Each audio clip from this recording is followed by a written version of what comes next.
ଟମକା ଛକ ନିକଟରୁ ବେଆଇନ ଗୋରୁ ବୋଝେଇ ପିକଅପ୍ ଭ୍ୟାନ୍ ଜବତ, ଡ୍ରାଇଭର ଥାନାରେ ଅଟକ।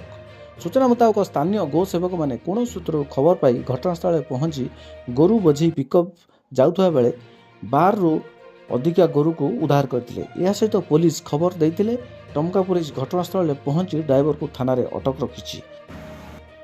ସ୍ଥାନୀୟ ଅଞ୍ଚଳରେ ଚାପା ଉତ୍ତେଜନା ଦେଖାଦେଇଥିବା ବେଳେ ଉତ୍ତ୍ୟକ୍ତ ଲୋକଙ୍କୁ ବୁଝାସୁଝା କରିବା ସହ ପୋଲିସ ଘଟଣାର ତଦନ୍ତ ଆରମ୍ଭ କରିଛି।